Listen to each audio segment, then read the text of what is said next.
je serai là au ciel et que je verrai tous les anges, venez bien sûr m'embrassant pour me dire bienvenue.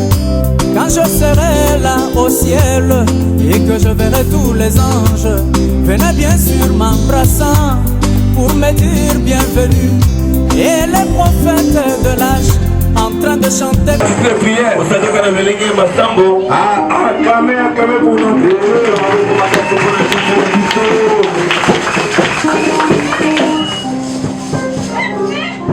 Je passe au moment des remerciements. Moi personnellement, je loue grandement le Seigneur. Je sais bien que je suis parmi les gens que Dieu aime. Le Dieu vous protège aussi. Je te vois à bonne santé, plein de courage dans son église. C'est pour cela que je suis très joyeux et très content. Cela montre que notre Dieu est vivant.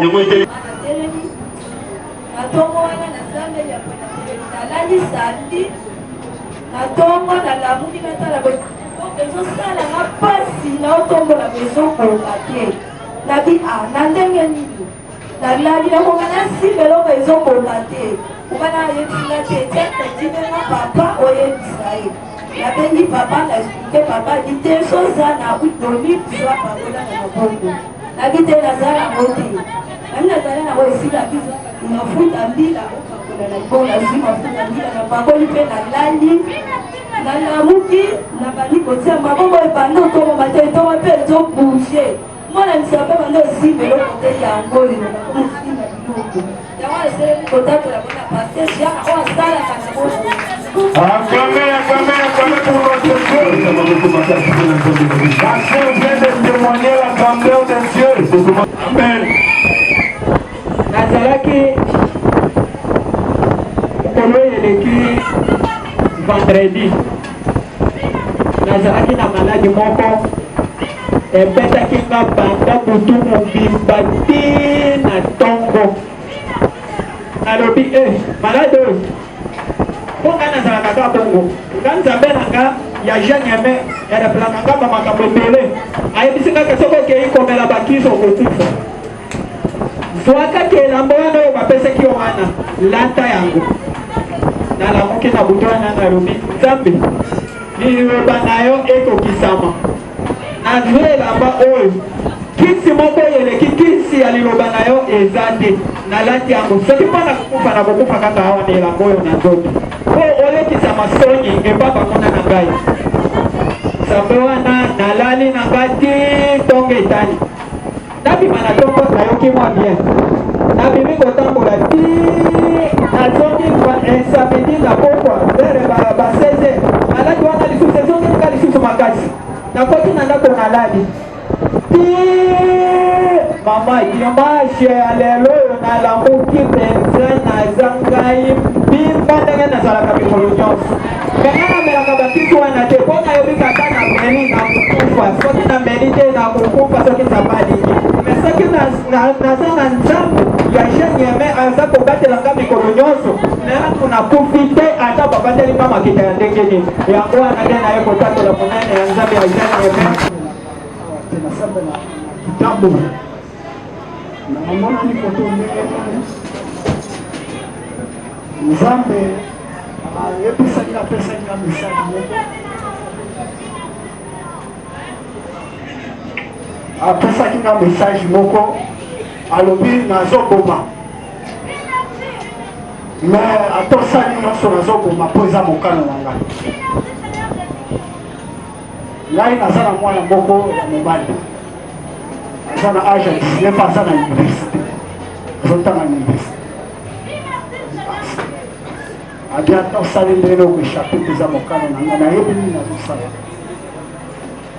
namoni yango nalobaka bible elobi ke na malere mpe na bisengo tokumisa ye kaka mpe ndenge alobaki abeti abomi ye te sikoyo ndenge namonani awa nauti kotai na moto yango nalobi telefone akende kosambe yango naye nalobi nakumisa nzambe nasambela nzambe mpo te alobaki akokisi yango mpo te ye avant kufa mwana alobi nzambe esi olongola liwa te na miso na ngai nakanisi nalobi jésus mpe mokolo avant kufa nakufa mokolo wana lobi père s'il est allé peut pas lever cette coupe devant moi lokola ezalaki mokano liwa moto nyonso soki eza mokano nzambe samaka yango natoli azalaki moto akotungisama mingi na liwa ya mwana na nga ntango mwana na nga autokufa nazalaki na kimia te kati na bomoi na ngai ntango naye komona mosali ya nzambe nayebisi oyo eza kati na ngai alobi papa nzambe na ngai akosala naye kati na esika oyo profesi ebimi ifo nakota hôpital ya esprit ntango nakoti hôpital ya esprit kozonga kaka na ndako kimia ekoti mbala moko ti lelo na rezonaka te eloko mosusu te oyo eza elonga te opesela nzambe oyo maboko na oyo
Je vous salue tous au nom du Seigneur Jésus.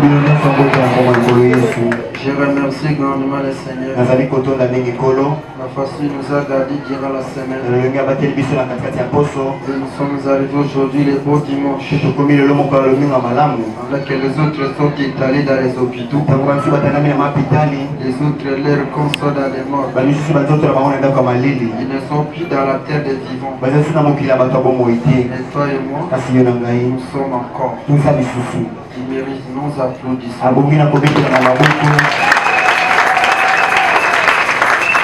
Ça va entrer dans la prédication de la parole. Aujourd'hui c'est l'anniversaire ou c'est la consécration de la femme Wivine Njate. Wivine Njate, Jean Agneme et Dieu merci Seigneur. Wivine Njate, Jean Agneme et Dieu merci Seigneur. Si les parents de tous ces enfants sont là, qui s'approchent avec leurs enfants, qui s'approchent avec leurs bébés.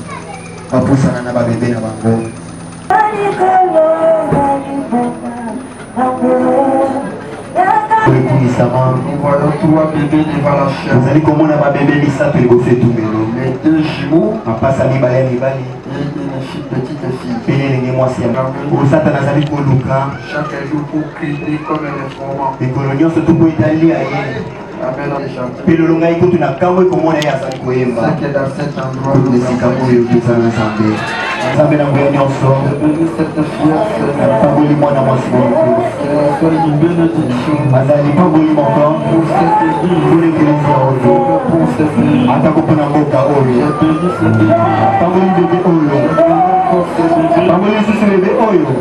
Cet enfant de grande bénédiction pour ses parents, pour cette église. J'ai béni le grande bénédiction. Et cet enfant puisse unir ses parents. Je condamne tous les plans de l'ennemi. Le divorce, de séparation, au lieu de leurs parents. C'est la loi. Je provoque un amour profond entre les parents. Il y avait des choses qui ne marchent pas. Je bénis chasse toutes les maladies.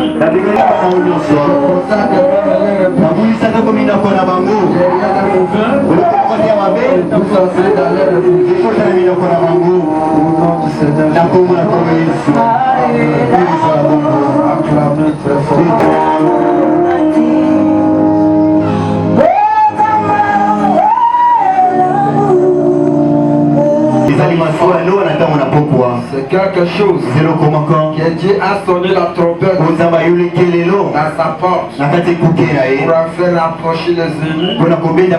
Et si quelqu'un est au loin, s'il a été prédestiné pour il finira par s'approcher pour entrer dans l'arche du Seigneur au temps du soir. Amen, amen. Que le nom du Seigneur soit loué.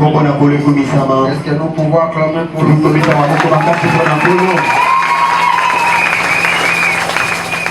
Et là où je vous dis que nous sommes au temps du soir. Nous sommes dans le message du temps de la fin. Où Dieu parle. Dieu n'a pas commencé à parler aujourd'hui. Au commencement, il a commencé à parler. Même à l'éternité, il a commencé à parler.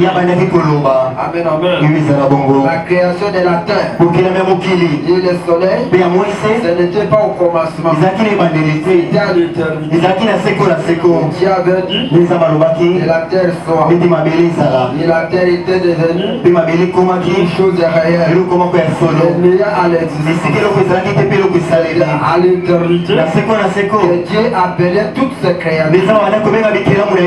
Chaque créature venait en existence. Et quand les choses ont existé, c'est là où on voit les commencements de toutes choses. Amen, amen. Et Dieu a parlé beaucoup de choses sur la terre. Et il continue toujours à parler. Même ce matin, il vient de parler encore. Même demain, il va parler jusqu'au jour de l'enlèvement. Dieu parlera toujours. Amen, amen. C'est pourquoi mes bien-aimés, soyez maintenant à l'aise. Dieu t'a appelé dans cet endroit. Il parle. C'est tes parents. Comment il peut être avec toi sans parler? Quel est parent qui ne peut pas avoir une causerie avec ses enfants? C'est pourquoi cette église est différente de toutes les autres. Nous avons un Dieu qui parle avec nous. Nous sommes de ses enfants. Il est notre papa. C'est qu'il est obligé de nous parler, de nous diriger, de nous dire ce que nous devons faire. Comme tu es venu, le Seigneur a besoin de te parler. Qu'est-ce qu'il va faire? Et je te dis, mon frère, ton arrivée dans cet endroit, Dieu t'a appelé pour que tu puisses voir ce qu'il avait promis pour accomplir dans cette église. Cela puisse prendre chair dans ta vie. Amen, amen.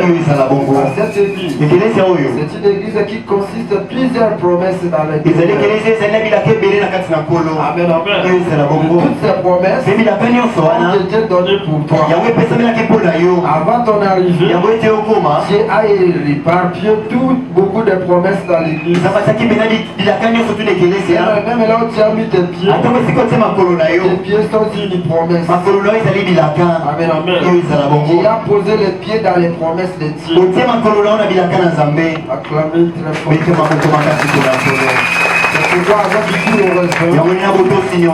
Je vous demande de presser de présence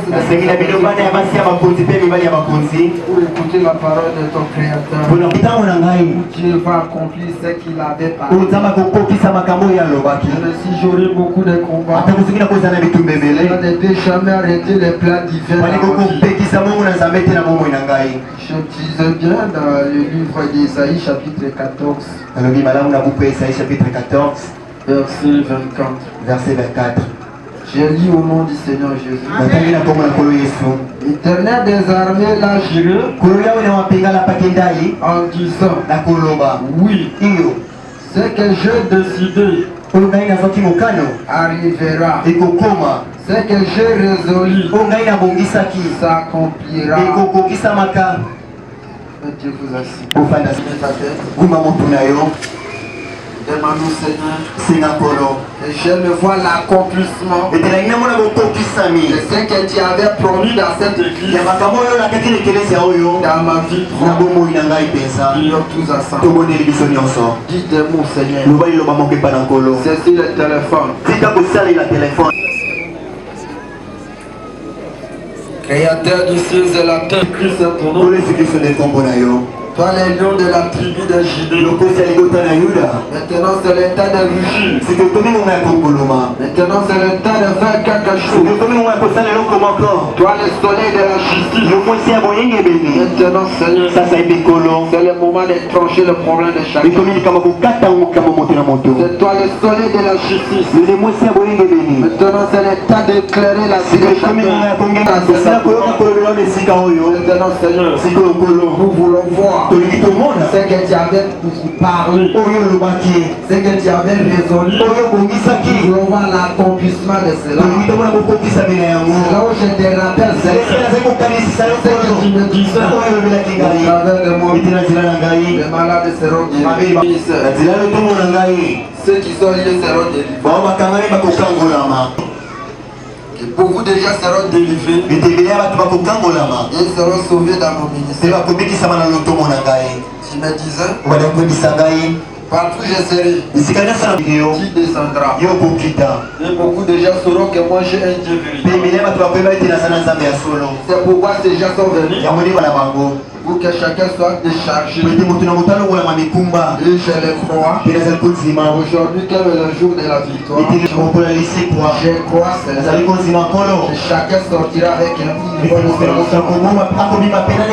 sortant d'ici. C'est le lien de la promesse. C'est le lien de la promesse. Venant de toi-même.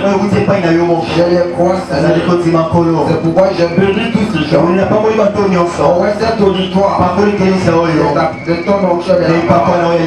Je prends le pouvoir devant tous les démons de devant toutes les poudres de la pointe de poison, devant toutes les flèches de l'ennemi. Je suis des envoûtements.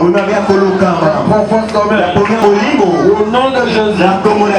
Sors dans cet auditoire. Je suis de la magie. Je suis de sirène. Je suis de sorcellerie.